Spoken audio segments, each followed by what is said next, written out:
Welcome to the Mind Gut Conversation, your go-to podcast for exploring cutting-edge ideas in optimal health and the fascinating science of mind-gut microbiome interactions.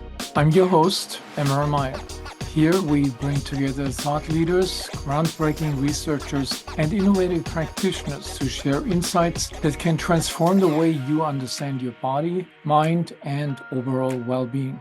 Whether you're a health enthusiast, a curious learner, or a professional in the field, this podcast is your gateway to unlocking the secrets of the mind-gut connection. So settle in, open your mind, and join us as we journey into the science and stories shaping the future of health. Today, I have the great pleasure to speak to Dr. Andrew Miller, an internationally recognized expert in the role of the immune system in depression. Dr. Andrew Miller is William P. Timmie Professor and Vice Chair for Research in the Department of Psychiatry and Behavioral Sciences at the Emory University School of Medicine, Atlanta, Georgia.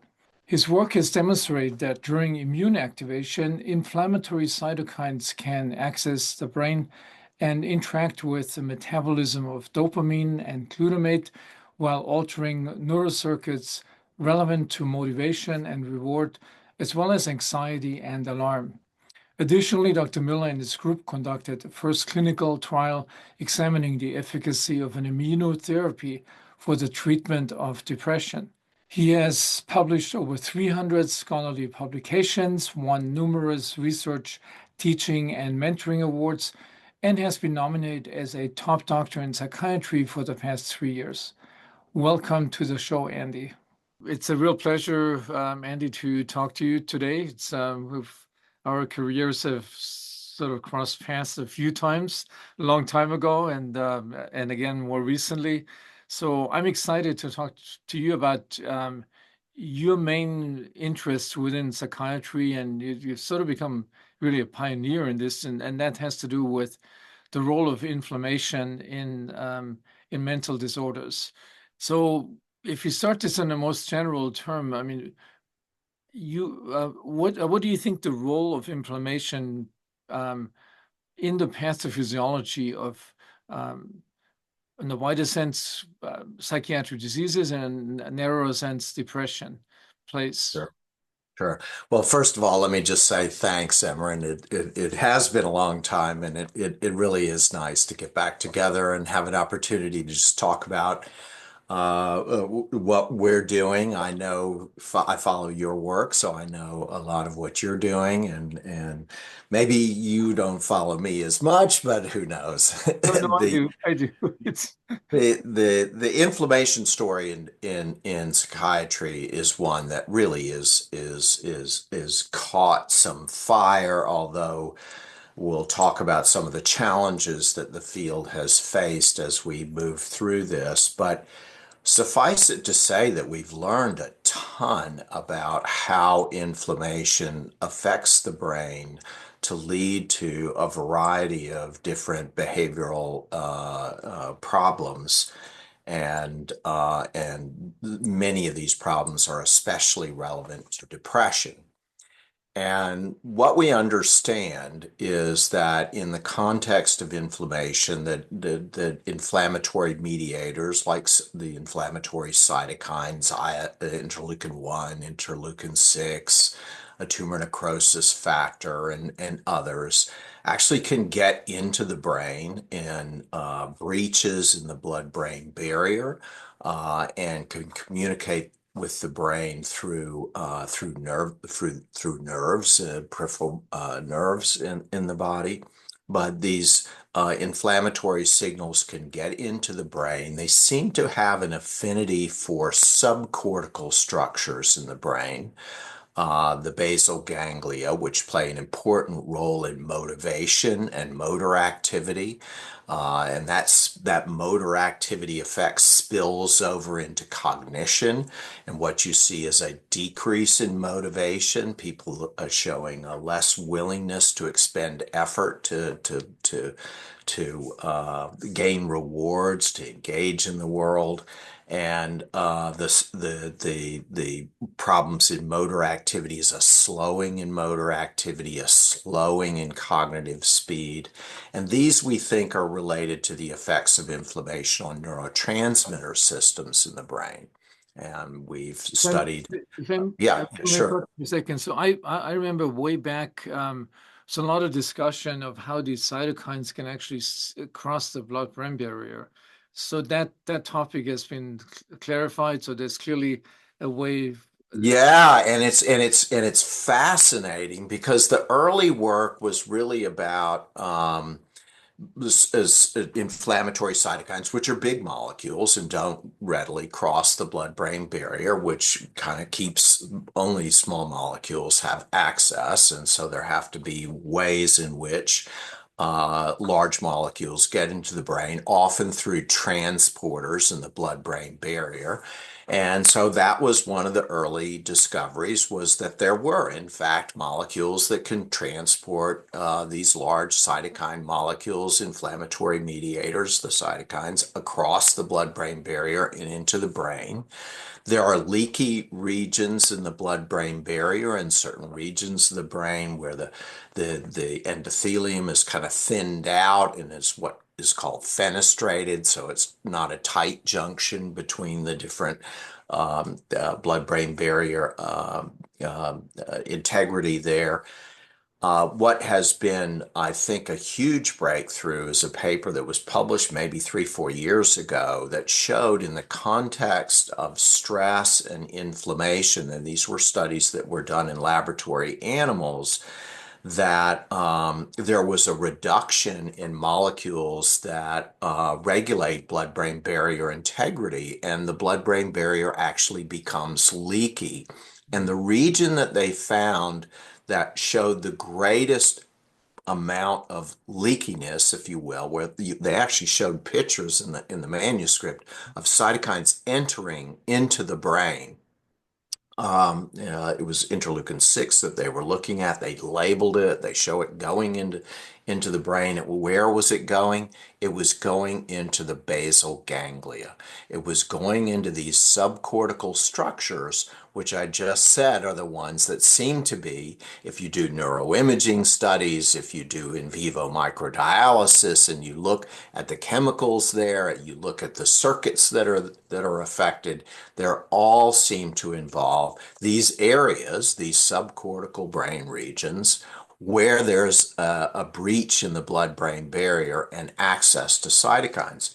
The effect is on a molecule called Claudin-5. For whatever it's worth, that molecule gets decreased, and there's a disruption in blood-brain barrier integrity. Cytokines can get into the brain. They went into human brains, post-mortem brain samples in depressed subjects, and showed that these exact same decrease in Claudin 5 was occurring in this exact same brain region, which was around an area of the brain called the striatum, which is part of the basal ganglia. And it is a key area of the brain that regulates motivation and motor activity. Hmm, that's very interesting. So, really, for many of us, a surprising convergence of what we understand about what inflammation does to the brain, and then where the cytokines can potentially get into the brain and have direct access to these neurons, dopaminergic neurons in particular, and potentially alter function.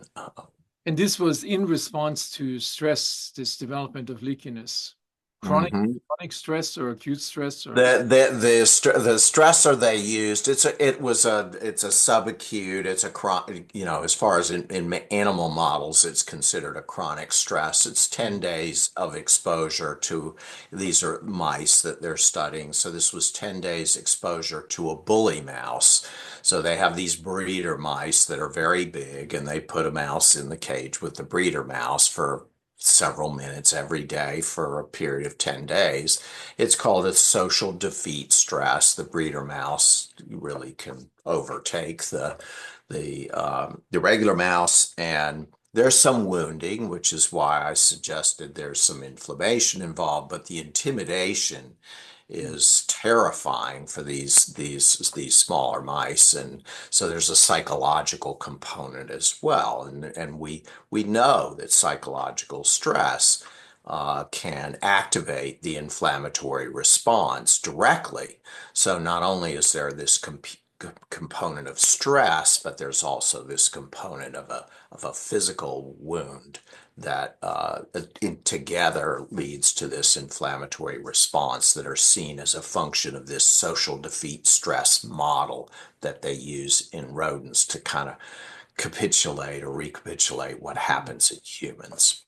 So this increased exposure of the brain in the context of chronic stress, if you extrapolate this to humans, is something that should probably occur quite often with the kind of stressors so many people are exposed to. I mean, certain segments of the population more than others. I mean, people always talk about the fight and flight response, which has almost vanished from in our Western society, but the chronic stress has increased dramatically. So you would imagine quite a few people have that leakiness, a compromised barrier to the brain. Absolutely, and especially if there is some combination of that with some level of endogenous inflammation, some endogenous level of wounding. Now, these animals are experiencing an external wound, but if you think of what's going on in the body, there's wounding going on in the body as well. And the things that trigger inflammation are infection and wounding. And wounding in case of the majority of modern humans is going to come in the form of carrying excess weight and obesity, where fat cells grow very quickly, as you well know, and they outstrip their oxygen supply and they die. Mm. And macrophages and other immune cells that are involved in the inflammatory response race into the fatty tissue. And if you do biopsies of fat tissue, you see that it's loaded with macrophages, and that becomes a source of inflammation, much like animals who've been bitten had the same thing. It's that inflammatory response, and that in combination with activation of these stress responses, which can activate the sympathetic nervous system, as you sort of alluded to, the fight and flight response, activating the sympathetic nervous system. The sympathetic nervous system can mobilize cells from the bone marrow, activate these cells. It offers an opportunity for the microbiome to be engaged, where there may be some form of dysbiosis and some sort of leaky Mm. uh, materials leaking into the gut that can then activate these cells even more. And you can see that inflammation easily can build up in the body as a function of not only stress but also these other factors going on inside the body. And as you well know, that inflammation is probably the bane of our existence as modern humans. That inflammation is driving virtually all of the ills of modern society at some level, including not only the psychiatric side of things, but also neurodegenerative disorders, cardiovascular disease, metabolic disorders.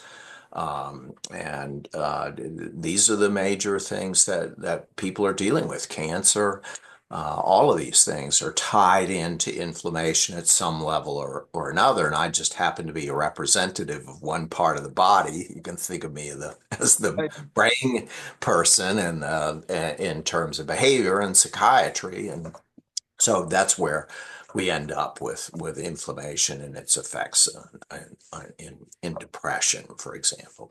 And I mean, so listening to that, so the brain gut axis is basically compromised or shows increased leakiness, not just at the gut level, where a lot of people, when they talk about the leaky gut, focus on, but the same or similar process happens up in the brain level. It's interesting to think about it that way. That's a brilliant observation, and there may very well be some parallel Yeah. phenomena that go on in that way. That's very interesting.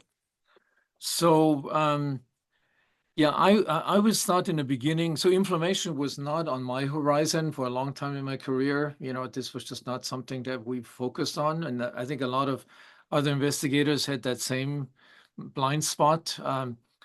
And now, it's sometimes to think about it as a scientist, you don't want to come up with something like something that explains some common thing that explains everything, like a string theory of disease. But the data seems to confirm it. I mean, there's no question. As you said, it's just like probably the most important factor, not the only factor, but the most important factor in all our chronic non-contagious diseases. Yes, yes. And even with the contagious diseases as Yeah, well as yeah, with COVID, where you have of inflammation run amok.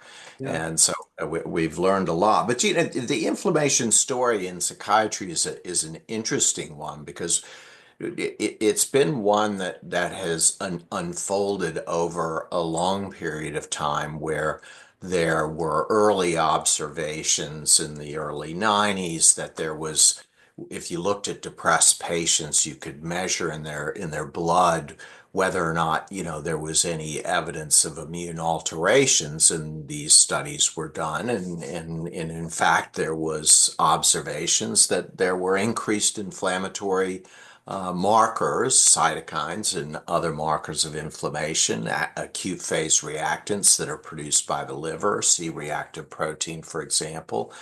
And people wondered, well, that's interesting. You've got these depressed people with increased inflammatory markers. Are the two related? I mean, it could be just that they're hanging out together and there's really no relationship whatsoever. And the breakthrough, or one of the breakthroughs, really came when oncologists started giving inflammatory cytokines as one of the early immunotherapies for cancer in the late 1990s, using a drug interferon alpha, or inflammatory cytokine interferon alpha. And then there started to be these reports in the literature that this inflammatory cytokine caused patients to become, and these were mostly patients with malignant melanoma that they were using this immunotherapy in, the patients were becoming neurotoxic. Mhm. And so we saw these things, neurotoxicity in the literature, and that was there. And we had gotten called by our oncologists who were using this treatment. And one of a friend and colleague of mine said, these patients don't really seem to be getting toxic. They seem to be getting depressed. Mhm. And so I said, well, that's interesting. And we kind of, what does an oncologist know about depression? So we finally went and we started interviewing these patients, and it was absolutely jaw-dropping. These patients were showing behavioral syndromes that looked exactly like the depressions that we saw in our clinics and in our offices, and I'm practicing psychiatrist, and looked just like what we would see in our outpatient clinics in psychiatry, with all of the cardinal symptoms of depression, very little toxicity. I was expecting, when I did my first interview of a patient, somebody under a blanket and shivering and toxic and a mess. And instead, it was someone who had actually seemed like she had prepared for the interview. She was nicely dressed and came in, and I said, well, what's going on here? And she described a classic depression, that she was no longer interested in doing many of the things that used to give her joy. She, was no longer interested in cooking or gardening. She didn't even want to be with her family. She was avoiding her children. She was avoiding her husband. She was tired all the time. She couldn't sleep at night. She couldn't concentrate. All of this, and she even had thoughts, what's the point?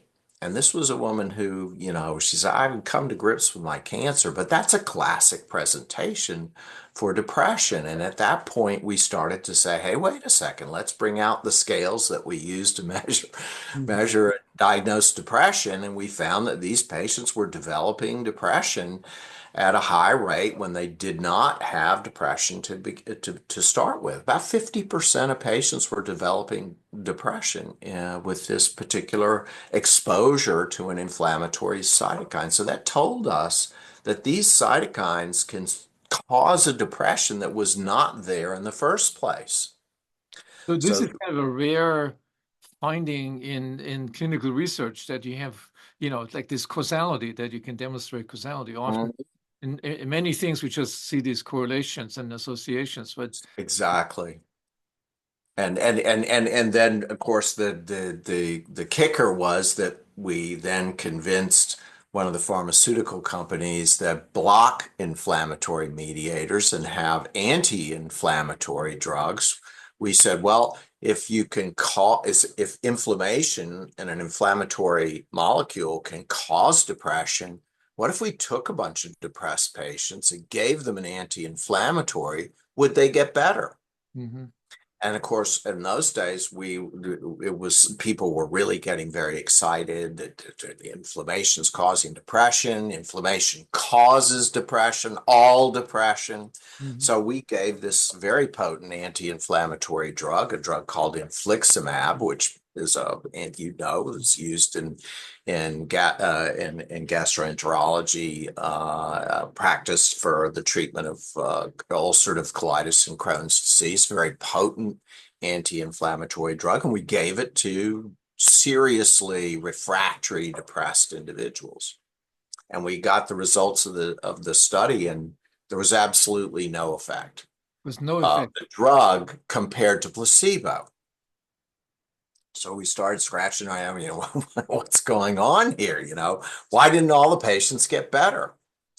And then we sort of kind of came to our senses and realized, well, maybe not all of the patients have increased inflammation. Maybe it only works for the people who have high inflammation to begin with. Mhm. So we had measured inflammatory markers in the study, and we went back and we asked the question, well, is there a relationship with how much inflammation you had to start and whether or not you responded to this anti-inflammatory drug? And the answer to that question was absolutely yes. Mhm.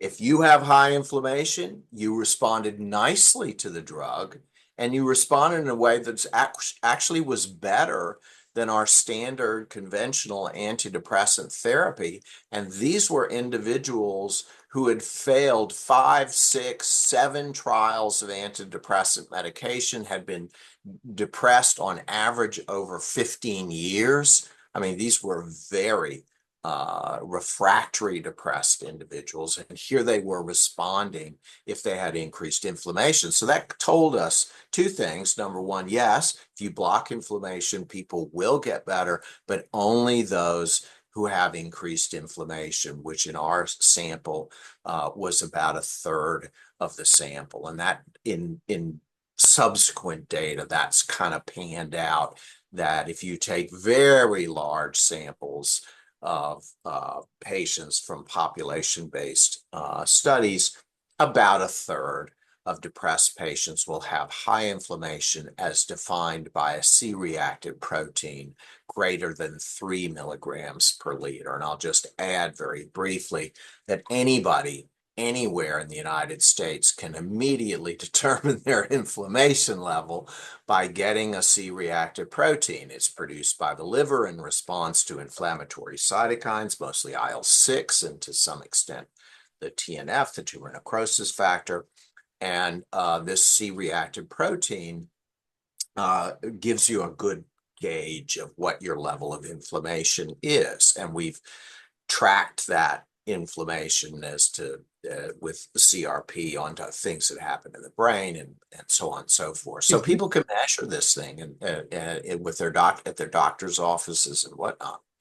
has this entered clinical practice? So, like, say, if a patient with depression comes to you, do you check their inflammatory mediators and then I do, and so obviously the knowing whether you have increased inflammation, and I've just written a paper, and we'll see what happens as to whether it's accepted or not. But I've floated the idea, and we can talk more about my efforts in terms of approaching the FDA and thinking about regulatory issues when it comes to developing a drug that would block inflammation and potentially enter clinical practice. What I wrote the paper about was about the idea of adding a specifier to depression. So when we make diagnoses, we use the Diagnostic and Statistical Manual, and they're now working at the DSM. There's a DSM-5, and they're now working on the DSM-6. And as the DSMs over the years evolved, they became more and more agnostic about mechanisms.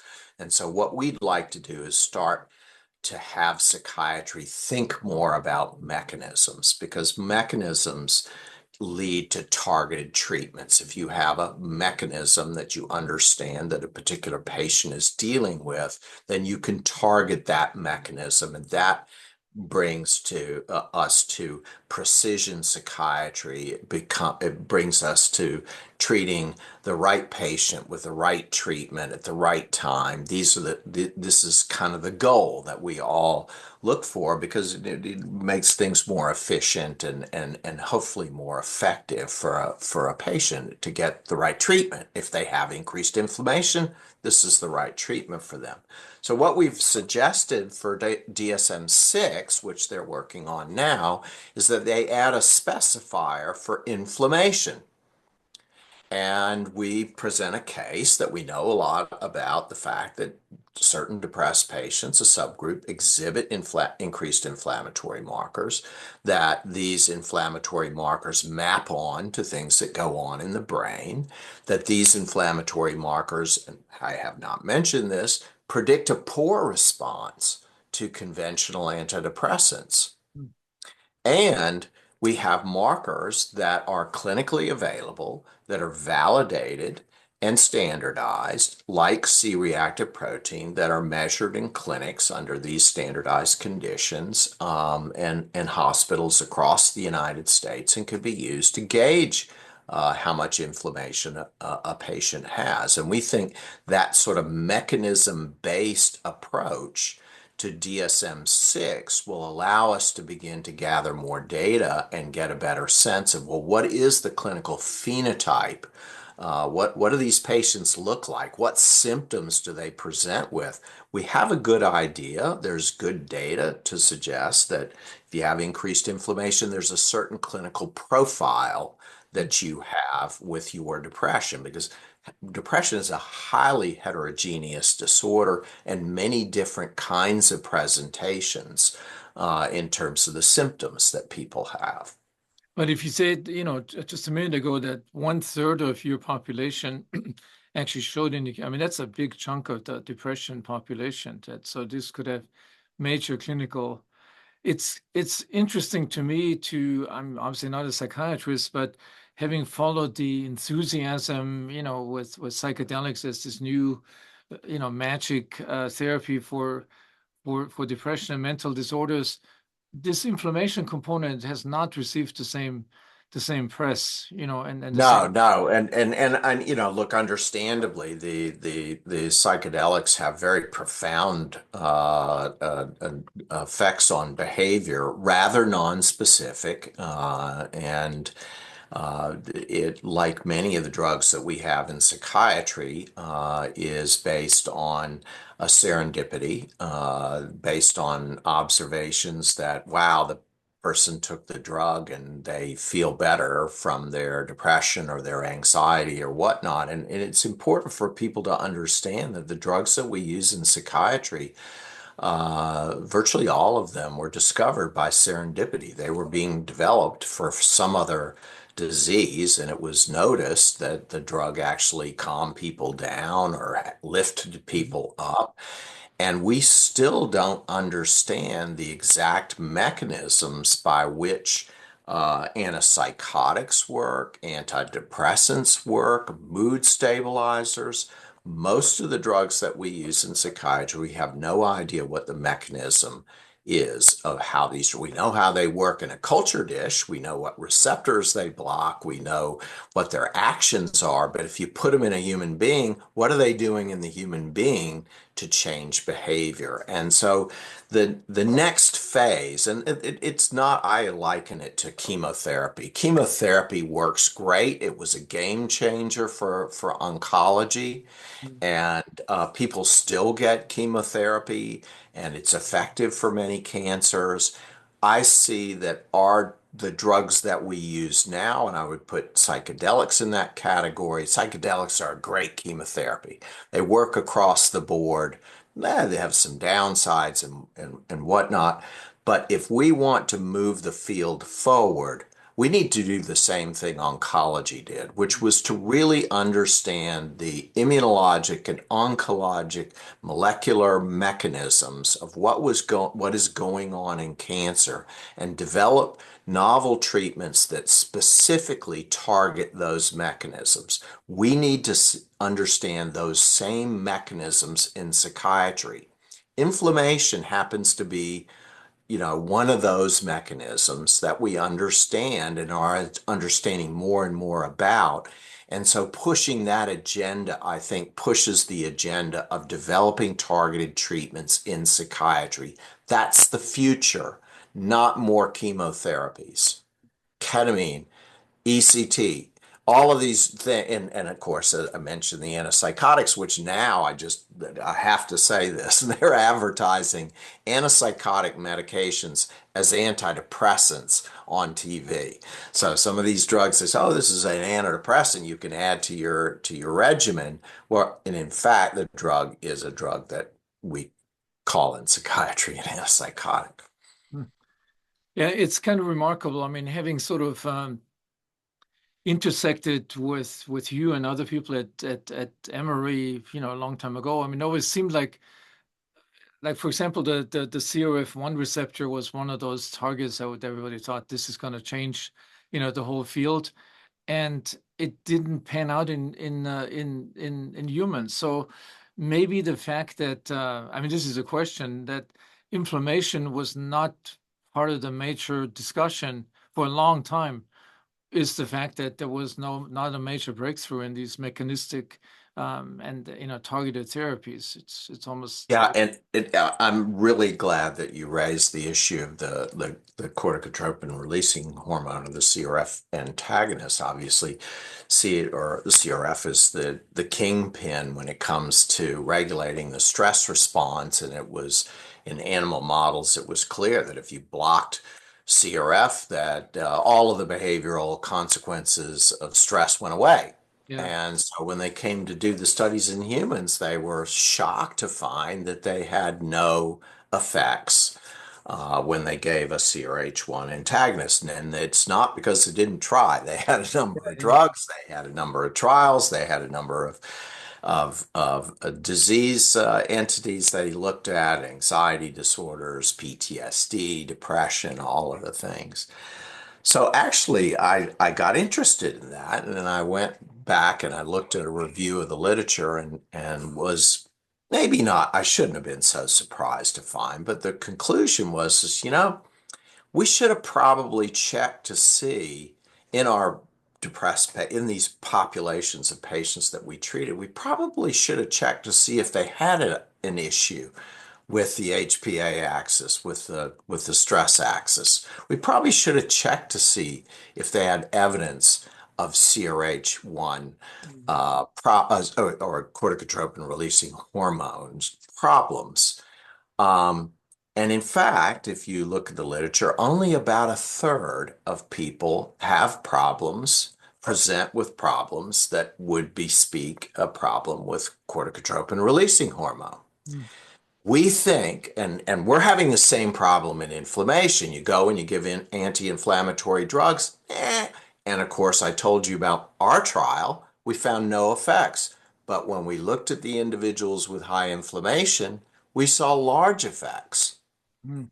We think the exact same thing happened in the CRF world, the corticotropin releasing factor world, where they had the fantasy that the drug was a one size fits all. Mhm. And it's not one size fits all.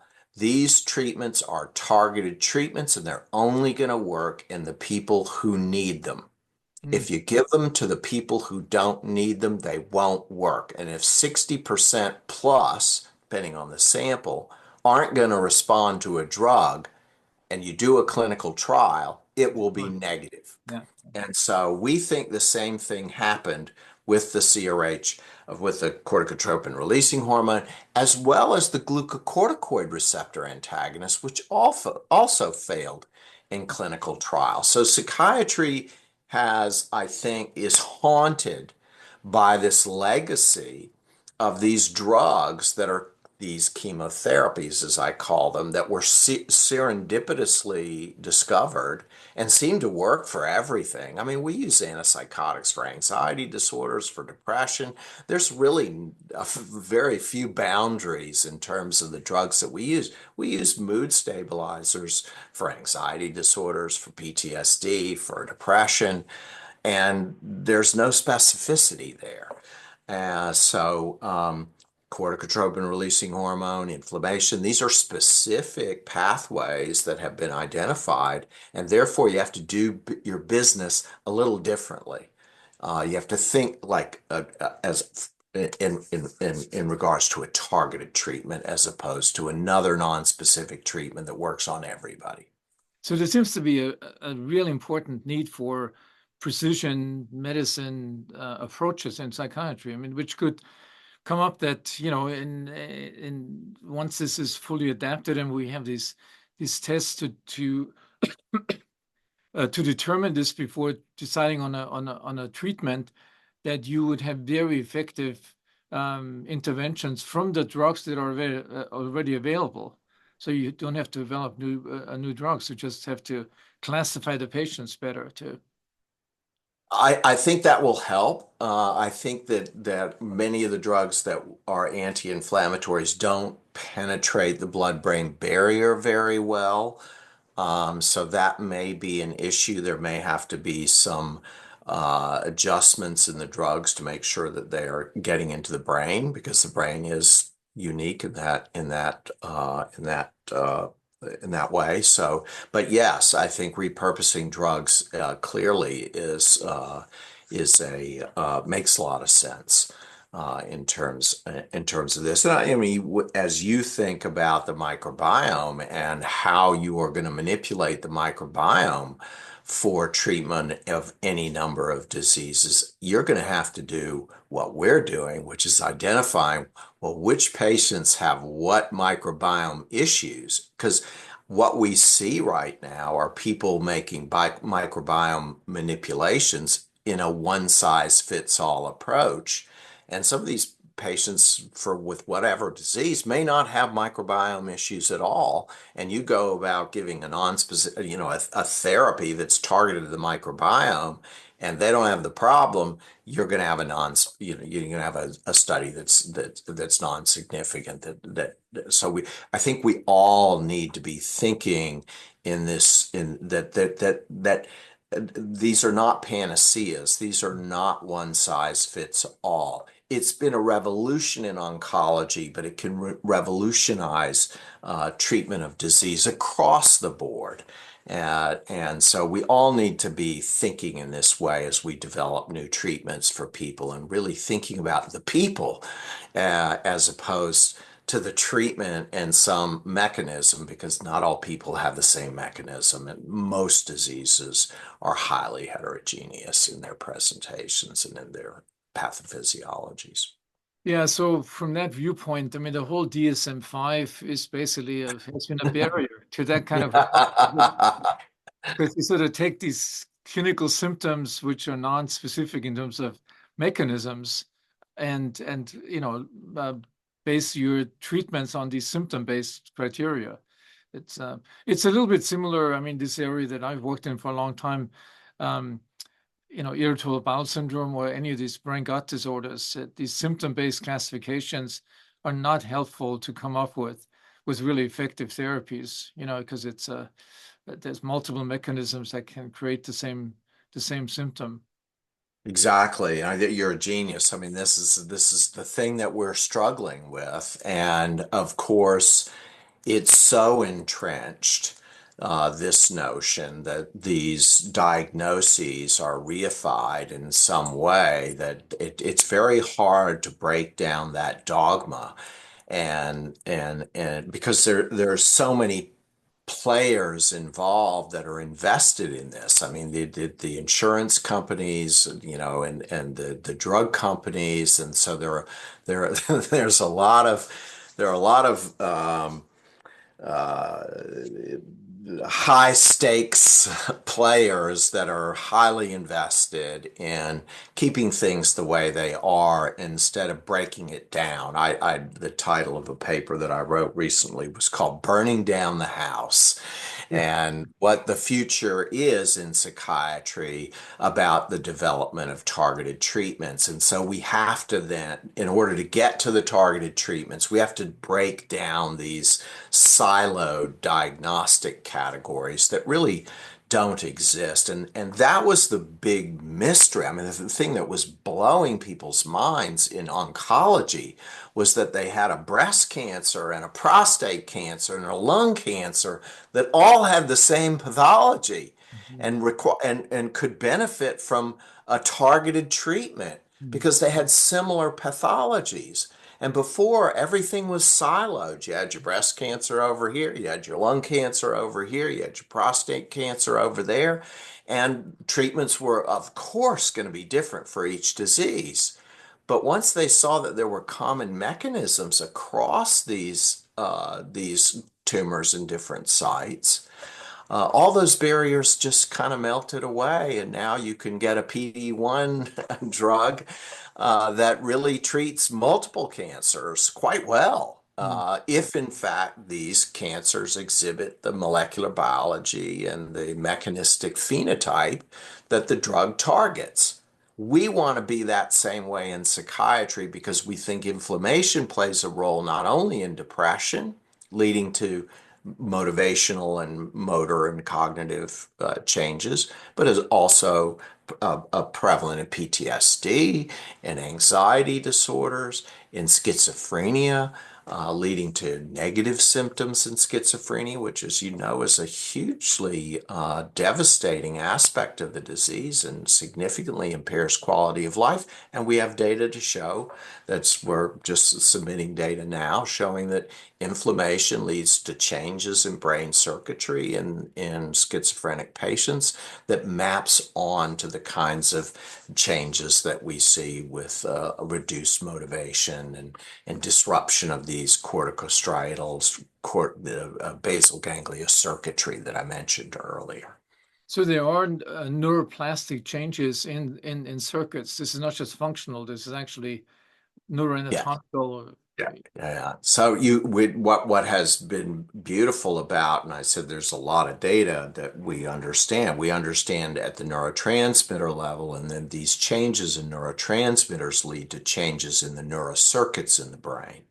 And those changes in neurocircuits lead to changes in behavior. And if you understand the different levels of what is being engaged and disrupted as a function of inflammation, you can intervene at any one of those levels. So if you understand the mechanism and you understand that the behavior that is affected is a lack of motivation with a preservation of the capacity to experience pleasure, which is what we see, not quite as clean as I stated it, but it looks that way.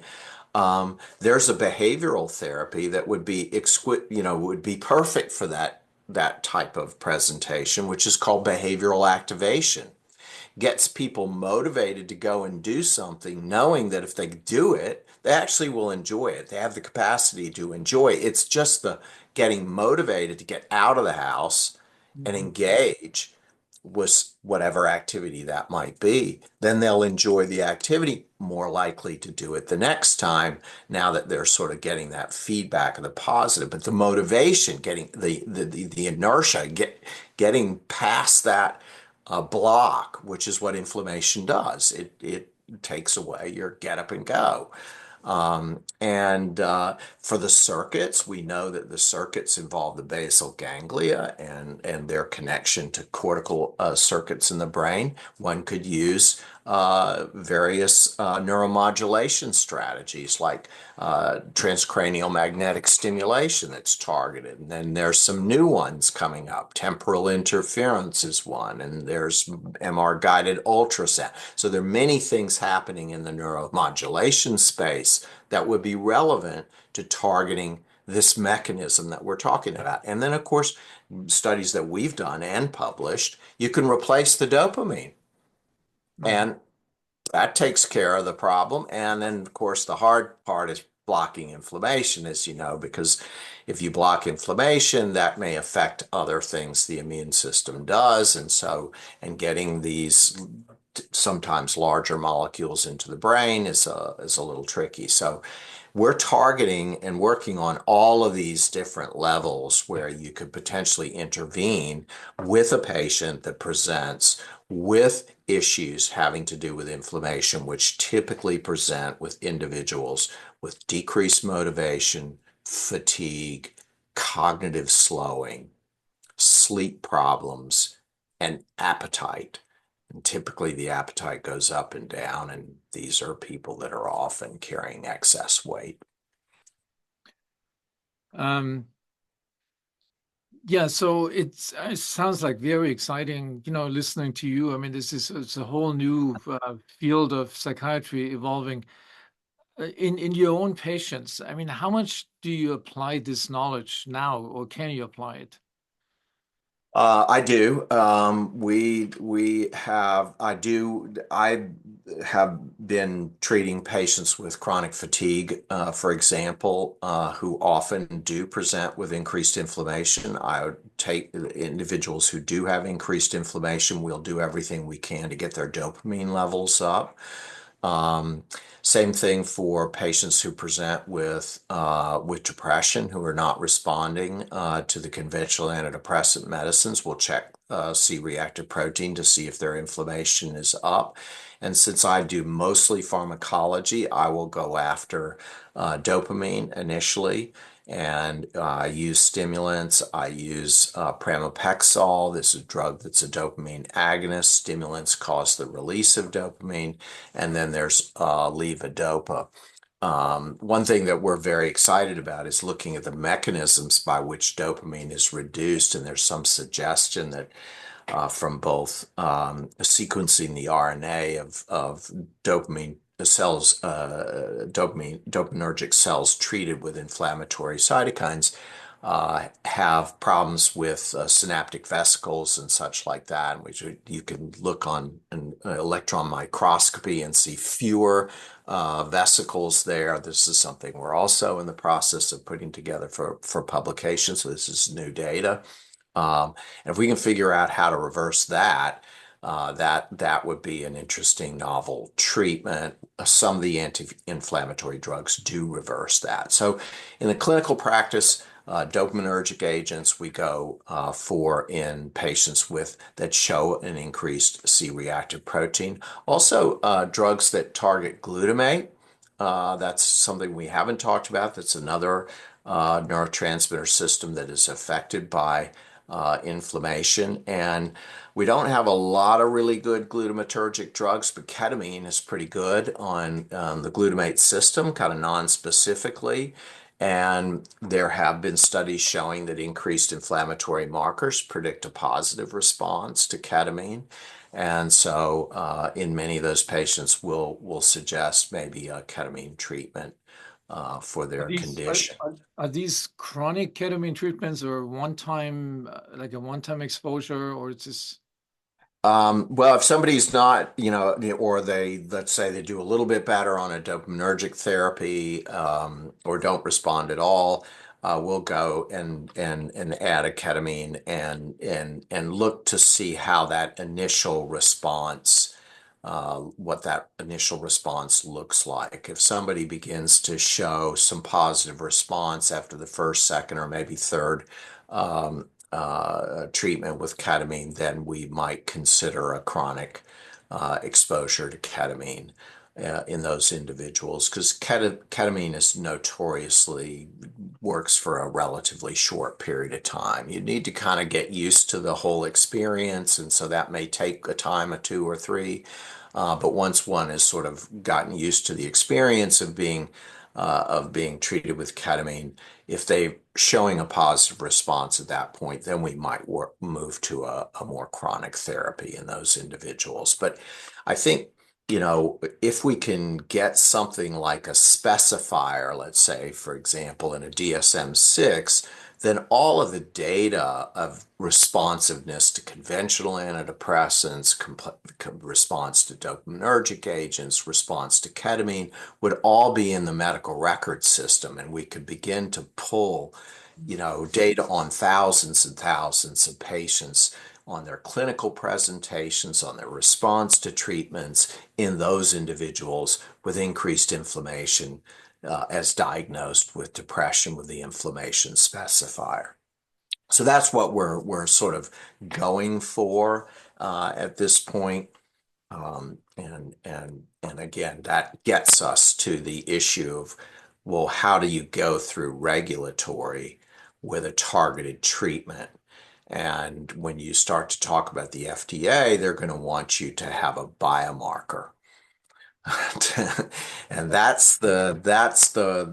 therein lies the rub, because the FDA, there are very few biomarkers that are accepted, some mostly many in cancer, and then there's some in other diseases, but there's not a lot of them. And so establishing a biomarker as a valid way to enrich patients for a treatment trial can be daunting. But CRP is routinely measured, so I think the bar is much lower.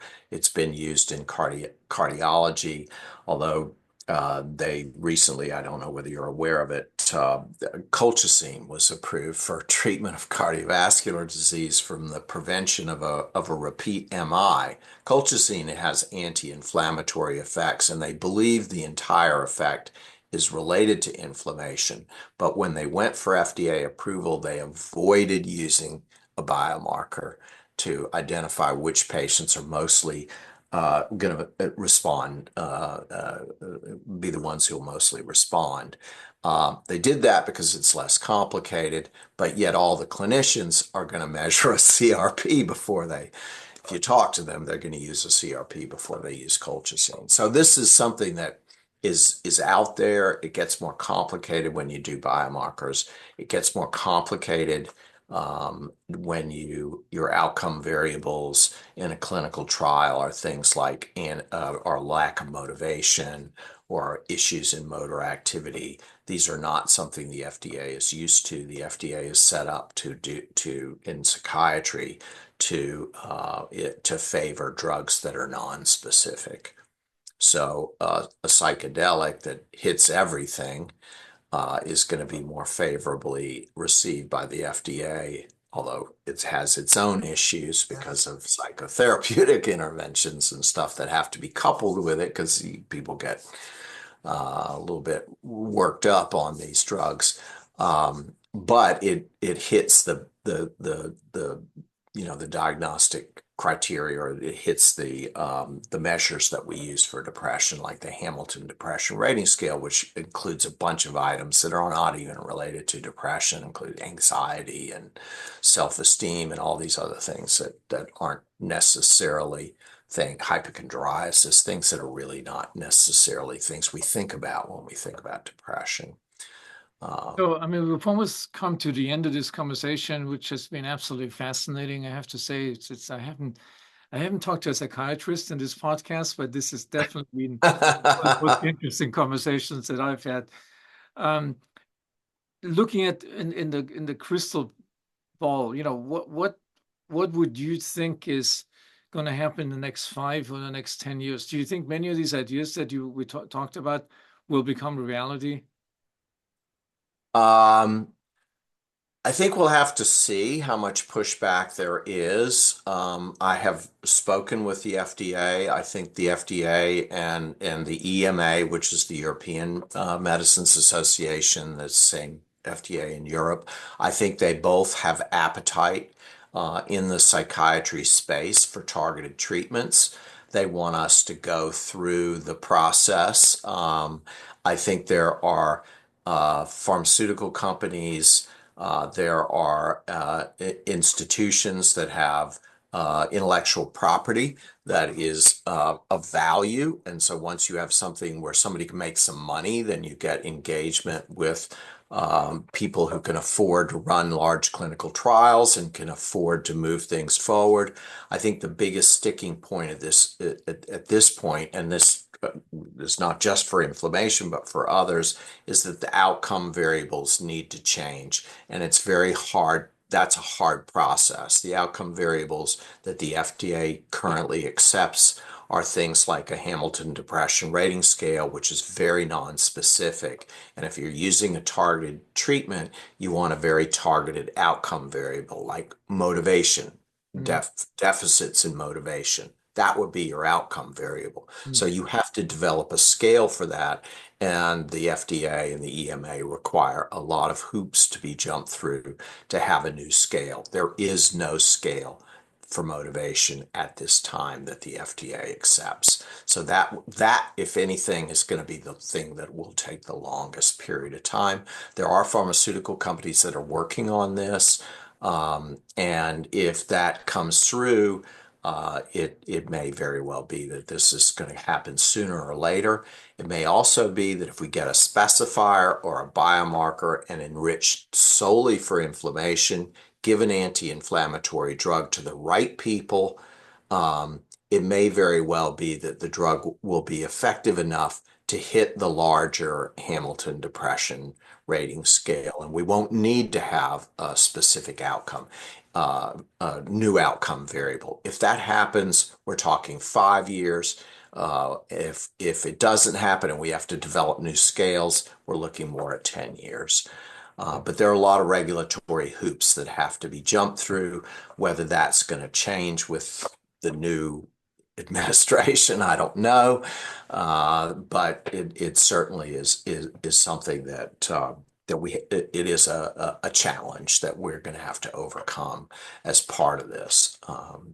And it really represents a challenge that if we break through, leads to the path that others can follow for targeted treatments in psychiatry.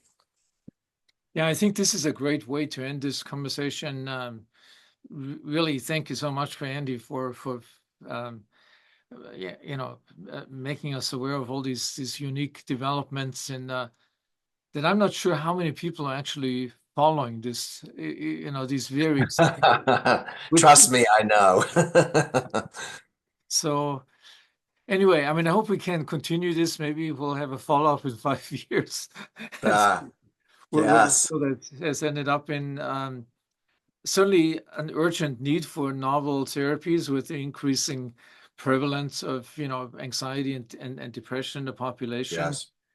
So yeah, thank you again. And yeah, I mean, I wish you all the best for your efforts and being a pioneer in this field. Thank you so Well, much. thank you, Emory. It's great to see you, and it's great to have the opportunity to talk a little bit about what we're so excited about, and really a great forum that you have here, and I really appreciate it. Thanks. Thanks again. And Thanks, Emory. Talk soon. bye-bye. Bye bye.